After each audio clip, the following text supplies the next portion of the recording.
October 7.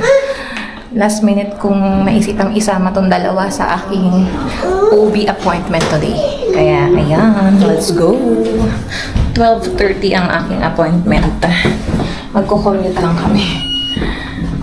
Ayan, naka-bundle up kami kasi parang 13 degrees. Para makasakay ng Skytrain si AD. Matagal na hindi nakalabas at hindi nakasakay ng Skytrain ng Batuta. Say hi! Ito na guys. Excited yan eh. Sumakay na agad sa stroller niya. Yan. Mga 30 minutes lang naman ang aming commute. Yan. Let's go! Itong appointment na to sa aking OB-GYN. So, ayan. Let's go. Yan ang weather guys. Medyo umaaraw, pero mamaya go-gloomy yan. Kaya kailangan namin mag-bundle up. Dito tayo dumaan sa kabila. Tayo ay sasakay ng Skytrain. Yan. Excited tong ating Batuta eh. Sinabi ko na sa kanya kagabi pa lang na sasama sila sa akin sa appointment. Nag-off ako today eh. So yan. And si Harold kasi night shift. Kaya hindi na ako nagpasama. Matulog na lang siya. Kasi alanganin din yung oras nitong appointment ko. Pero una talaga is 9:30. Binago nila, ginawang 12:30. Kaya commute na lang kami. Ayan.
concession pala ni Mama na one zone, 225 lang.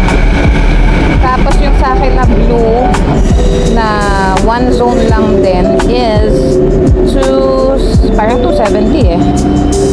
Yeah, tinitignan ko sa app nila. Yeah, 270 sa akin. Kay Mama, 225. Excited to see the train? Excited to see the train? May toy ka pa, ha? May toy ka pa, ha? Train! Ayun na, Hailey, yung train! Look, ayun. Hailey, ayun yung train, oh! There! There's the train, look! Over there, ayun na! The next train to arrive on the Hailey, yun na train! Yay!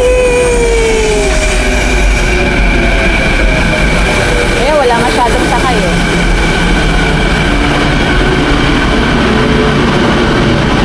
Wow, let's go! Ito tayo, Mama.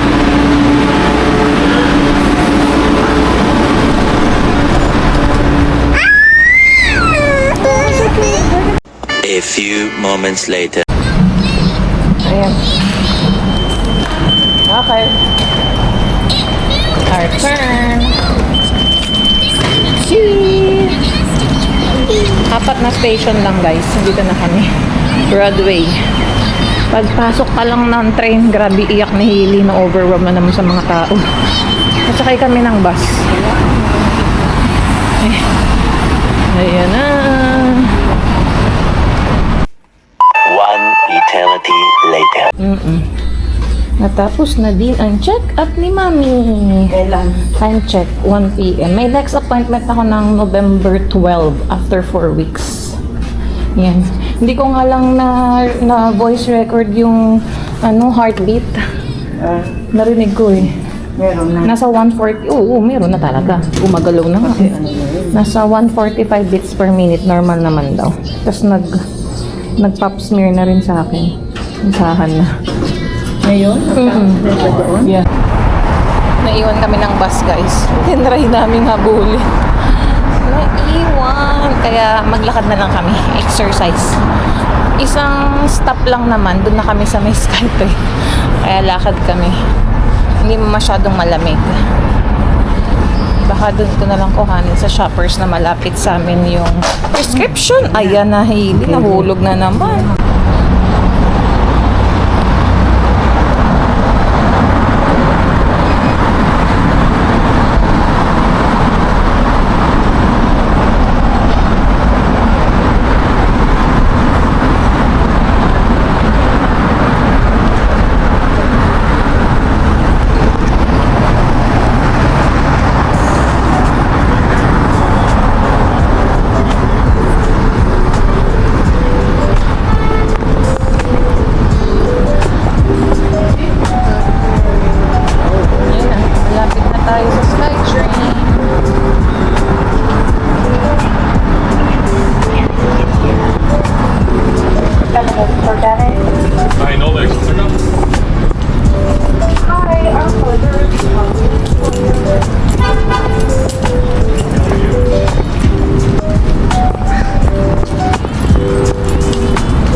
Jollibee guys sa may Broadway. Hindi sa taas ng Starbucks. Hindi na satahan namin. Jollibee! There's Jollibee here, oh. Ayan.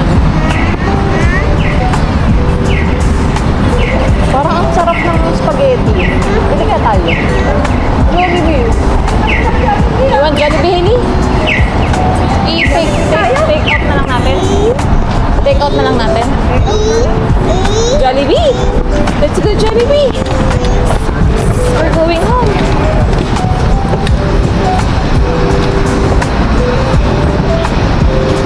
Yan. Napadaan pa ng Jollibee.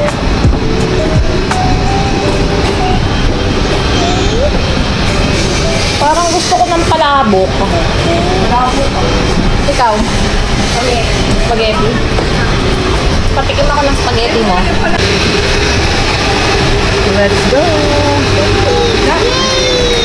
Yay! Let's go Jollibee!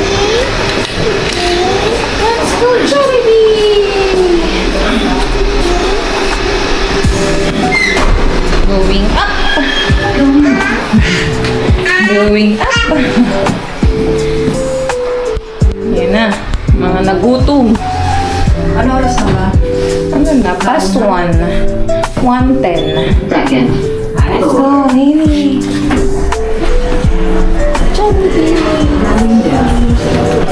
Oh, wala masyadong tao.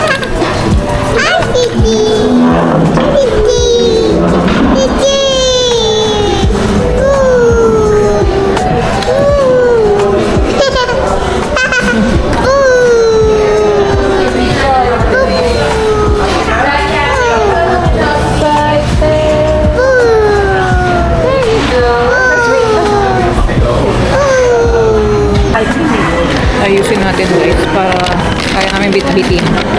Dahil tatlo ang drink. Ha? Ano na? Going home na guys. Ayun na. Dinoble namin kasi nabutas yung isang paper bag. Buti di rin binigay. Kasi binayaran ng 50 cents yung paper bag. Let's go! Biglang umaraw guys. Ayan, nagkahabaan ng Broadway. Ito yung ginagawa ko, construction. Skytrain din yan eh. Ayan, nakapasok na kami ng station. Let's go, elevator naman. Pauwi na. Oop, yeah. Okay. Ayan na, open agad. Let's go. Okay. Train. Yan ang aking mga ano nga yan kasama. Uy, pikit-pikit pa siya. Pikit-pikitan. Nagwawala sa Jollibee kanina. Go-go na naman ang katapat eh. Oh. Pikit-pikitan talaga eh. Pretending to sleep. A few moments later. Ito na guys, malapit na kami sa bahay. Ang hangin! Nakadaan na kami sa Shoppers. Dinrap off ko na yung aking prescription. And after 45 minutes, makukuha ko yun. So, tingnan natin kung magkano babayaran. Niresetahan kasi ako para sa aking sige, vomiting. Parang Diclactin, yung gamot. So, ayan. Balikan natin yun mamaya. And gamitin natin yung insurance.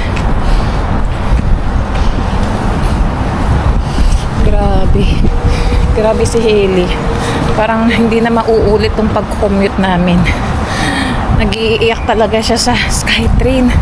Tinalikod ko na nga siya sa mga tao para hindi siya ma-overwhelm.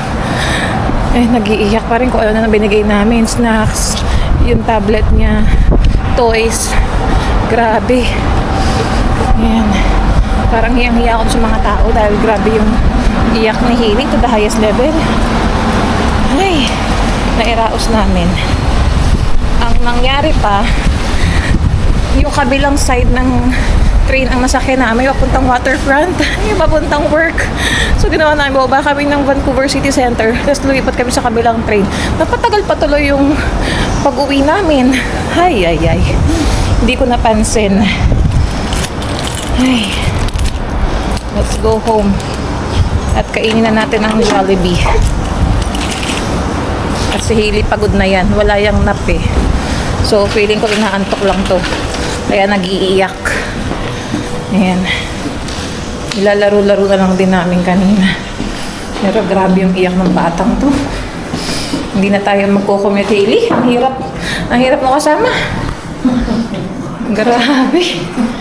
Ay. Struggle is real sa toddler. Na i-commute. Okay. Kaya umiiyak. Kaya nga eh.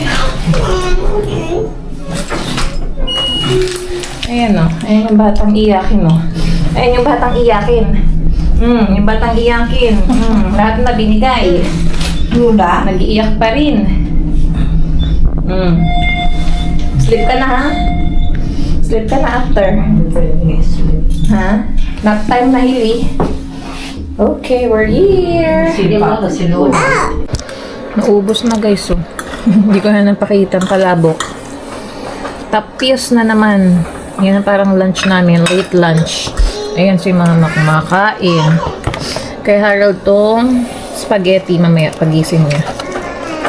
Ayan. Parang masarap din eh. Oh. Spaghetti. Jolly spaghetti. Ang late lunch namin, Jollibee. Ang breakfast namin kanina, McDo. Binilhan kami ng pancake ni Harold. Ayan. Hindi ko pa naubos yung hash brown. Merong 1.5 pa na pancake. Nag-share din kami ni Hailey. Ayan. And meron ulit tayo nakuha 2 blind box.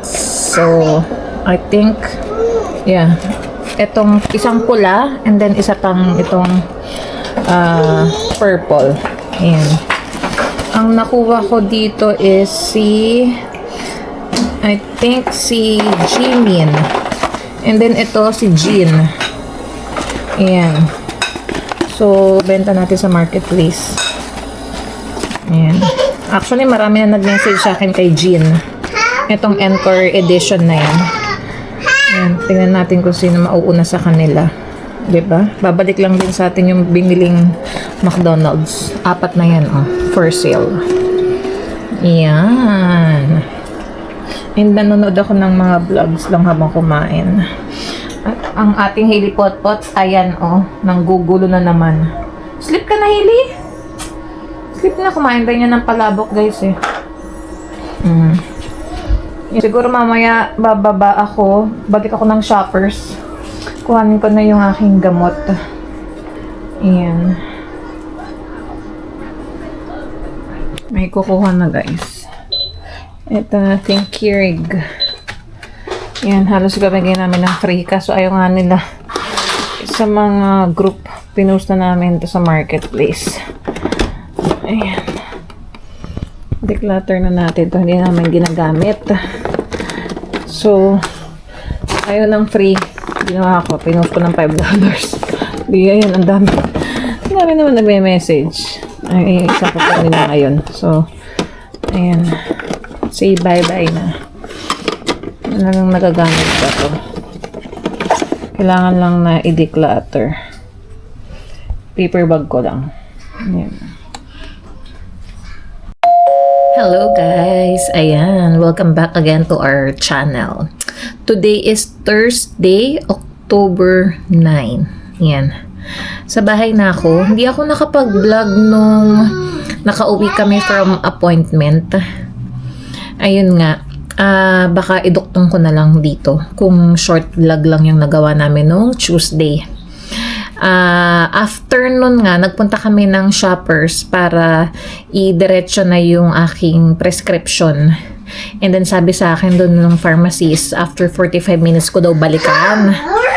Eh, syempre, umuwi na kami ng bahay, nagpalit and everything, tapos nagnap kami ni Hailey noon. Nagising na ako siguro mga bandang 6, tapos boba ako nga para kunin na. So, nakuha ko naman yung prescription ko and wala naman akong binayaran. 0 ulit. So, na-covered siya ng both insurance namin ni Harold, Canada Life and then Manulife.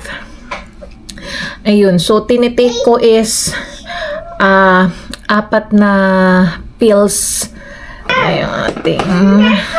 Ay, bakit flashlight ito makuha ko? Ito siya, guys. Ayan, dito siya nakalagay. So, alam ko, Diclectin yung binigay sa akin, pero that's the brand name. Ang binigay nila sa akin is yung generic name na Doxylamine. Yeah, Doxylamine ano tong SUCC/Pyridoxy. So, ito daw is yung generic name. So, sabi, take 1 tablet every morning, isa sa lunchtime, and 2 sa gabi. So, tinry ko na siya nung Wednesday. Nag-take na ako ng 2 sa gabi. Medyo... Ngayon nihili ko ng sinasabi ng mga gibberish words. Nag-take na ako ng 2 sa gabi. So, medyo na-lessen nga yung pag-nausea and vomiting ko in the morning kasi nga, diba, nag-work ako. Ayan. And sinasabayan ko pa siya ng folic acid ko na pink tablet and then yung blue tablet at night. And then sa morning, take ako ng isa and then after lunch. So, nakaka-help naman siya. Kaso, ang downside lang nito, guys, is aantukin ako. Drowsiness siya. So, kailangan lang labanan ang pagkaantok. Pero okay to. 100 tablets yung binigay sa akin. I'm sure hindi ko naman siya mauubos. And basta mawala na yung symptoms ko ng nausea and vomiting, hindi ko na siya iti-take. So, ayan. And uubusin ko lang din yung folic acid ko. Meron pa akong isang box dito sa cabinet eh. So, 15 days pa yun. And then, after nun, baka ubusin ko lang din yung Materna ko. Kasi sayang naman dahil nakabili na ako. So, ayun. Kakamerienda lang namin ng french fries. Ayan, pinrito ko siya instead of i-bake kasi parang mas gusto ko iprito. Tapos, tinanggalan ko na lang siya ng oil using the paper towel. Si Hailey nakikain din yan. Yung french fries namin is binili namin sa Costco. So, marami siya.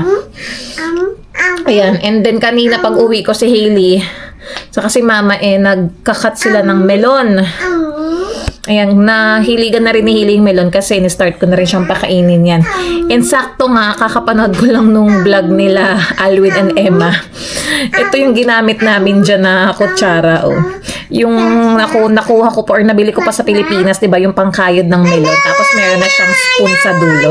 Hindi mo yun mahahanap dito, kaya talagang nung umuwi ako ng Pilipinas, bumili ako nito. So until now, gamit pa din namin. Ayan. Diba? Sa Pilipinas to. Which one? Ano? And then ang ulam namin today is patatim. Susubuan ko si Hailey. Wag to kasi matalim Hailey, oh. Matalim yung dulo. Matalim yung dulo ng pangkayod. Hindi pwede, anak. Ay, eat na tayo, may patatim. Pinainit ko na siya, oh. Ayan, with the sabaw. Mainit pa naman yung kanin. Kaya, ulam lang tong nireheat ko sa microwave. Kakain na din kami. Ayan, luto ni Harold tong patatim. And shout out! Oh, say happy birthday muna, Tita Ninang! Naiyak. Happy birthday, Tita Ninang Suki! This October 10 na sa Pilipinas birthday niya today.